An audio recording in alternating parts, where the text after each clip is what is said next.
Tell me, O Muse, with no H after it, of the man of many devices, who wandered full many ways after he had sacked the sacred citadel of Troy. Many were the men whose cities he saw and whose mind he learned. Aye, and many the woes he suffered in his heart upon the sea, seeking to win his own life and the return of his comrades. Yet even so he saved not his comrades, though he desired it sore, for through their own blind folly they perished. Fools who devoured the kine of Helios Hyperion! But he took for them the day of their returning. Of these things, goddess, daughter of Zeus, beginning where thou wilt, tell thou even unto us.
Now all the rest, as many as had escaped sheer destruction, were at home, safe from both war and sea.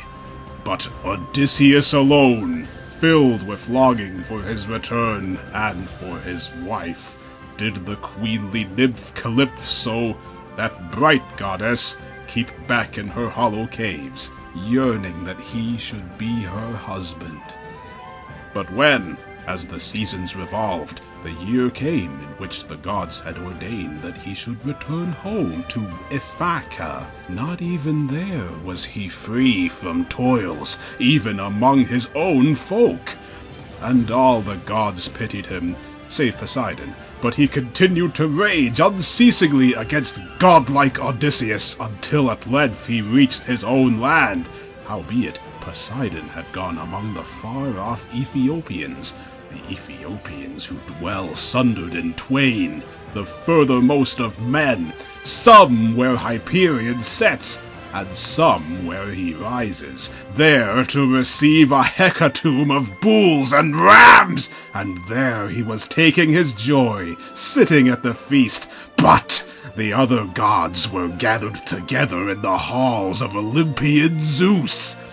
Among them, the father of gods and men was first to speak, for in his heart he thought of noble Aegisthus, whom far-famed Orestes, Agamemnon's son, had slain.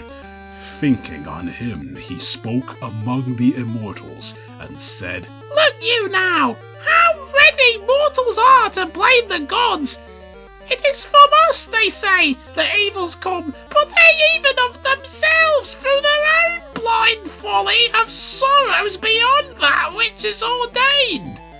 Even as now Aegisthus, beyond that which was ordained, took to himself the wedded wife of the son of Atreus, and slew him on his return, though well he knew of sheer destruction, seeing that we spake to him before, sending Hermes, the keen-sighted, good grief, Argeaphontes, that he should neither slay the man nor woo his wife.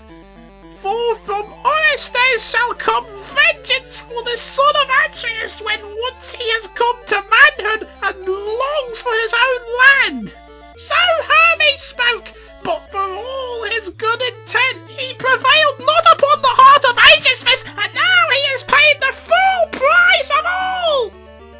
Zeus's official voice. Then the goddess, flashing-eyed Athena, answered him. Father of us all, thou son of Kronos, high above all lords, aye, verily that man lies low in a destruction that is his due. So, too, may any other also be destroyed who does such deeds. But my heart is torn for wise Odysseus, hapless man, hapless man, hapless man, who far from his friends has long been suffering woes in a sea-girt isle, where is the navel of the sea. 'Tis a wooded isle, and therein dwells a goddess, daughter of Atlas, of baneful mind, who knows the depths of every sea, and himself holds the tall pillars which keep earth and heaven apart. His daughter it is that keeps back that wretched, sorrowing man, and ever with soft and wheedling words she beguiles him, that he may forget Ithaca. But Odysseus, in his longing to see, were it but the smoke leaping up from his own land, yearns to die. Yet thy heart doth not regard it, Olympian. Did not Odysseus, beside the ships of the Argives, offer thee sacrifice without stint in the broad land of Troy? Wherefore, then, didst thou conceive such wrath against him, O Zeus? O Zeus? Thank goodness she stopped talking. Crumbs, woman. Then Zeus, the cloud gatherer, answered her and said, My child! What a word has escaped the barrier of thy teeth! How should I then forget godlike Odysseus, who is beyond all mortals in wisdom, and beyond all is paid, and beyond all has paid sacrifice to the immortal gods who hold broad heaven,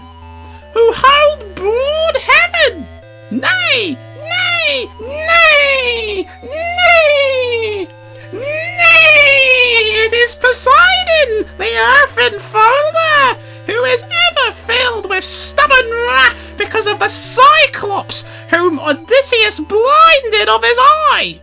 Even the godlike Polyphemus, whose might is greatest among all the Cyclopes, and the nymph Phusa bore him, daughter of Phorcys, who rules over the unresting sea.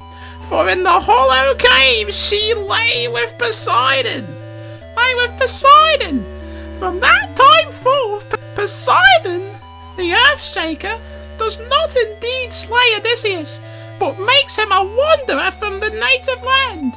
But come, let us who are here all take thought of his return, that he may come home, and Poseidon will let go his anger. For he will in no wise be able, against all the immortal gods, and in their despite, to contend alone.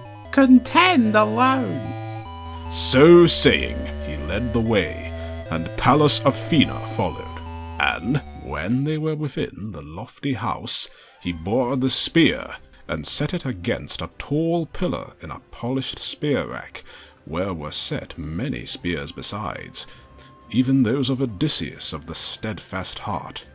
Athena herself he led and seated on a chair, spreading a linen cloth beneath, a beautiful chair, richly wrought, and below was a footstool for the feet.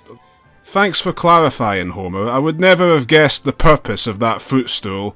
Beside it he placed for himself an inlaid seat, apart from the others. The wooers, lest the stranger, vexed by their din, should loathe the meal, seeing that he was in the company of overweening men, and also that he might ask him about his father that was gone. Then a handmaid brought water for the hands, in a fair pitcher of gold, and poured it over a silver basin for them to wash, and beside them drew up a polished table, and the grave housewife brought and set before them bread, and therewith dainties in abundance, giving freely of her store. And a carver lifted up and placed before them platters of all manner of meats, and set by them golden goblets, while a herald ever walked to and fro, pouring them wine. Then in came the proud wooers, and thereafter sat them down in rows on chairs and high seats. Heralds poured water over their hands, and maidservants heaped by them bread in baskets, and youths filled the bowls brimful of drink, and they put forth their hands to the good cheer lying ready before them. Now, after the wooers had put from them the desire of food and drink, their hearts turned to other things, to song and to dance, for these things are the crown of a feast. And a herald put the beautiful lyre in the hands of Fabius, who sang perforce among the wooers, and he struck the chords in prelude to his sweet lay. But Telemachus spoke to flashing-eyed Athena, holding his head close, that the others might not hear. Dear stranger, wilt thou be wroth with me for the word that I shall say? These men care for things like these, the lyre and song, full easily, seeing that without atonement they devour the livelihood of another, of a man whose white bones it may be rot in the rain as they lie upon the mainland, or the wave rolls them in the sea. Were they to see him return to Ithaca, they would all pray to be swifter of foot, rather than richer in gold and in raiment. But now he has thus perished by an evil doom, nor for us is there any comfort, not any one of men upon the earth should say that he will come. Gone is the day of his returning. But come, tell me this, and declare it truly. Who art thou among thee? Well, they see him of Bruce for salt.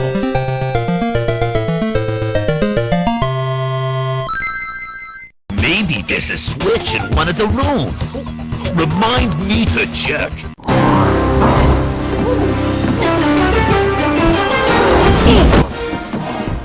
Remember, where there's smoke, there's fire. It's hard to see through those clouds. I hope we can get rid of them. Hey, you! Get off my cloud!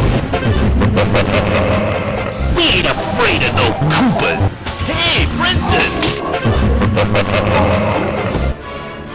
Uh-oh. Ha-ha! That wasn't so hard, was it? Looks like a ceiling when Koopas are involved. Uh-oh.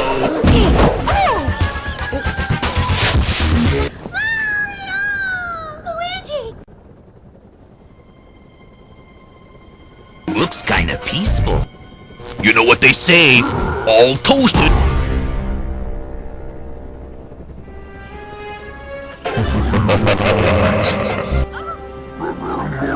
No?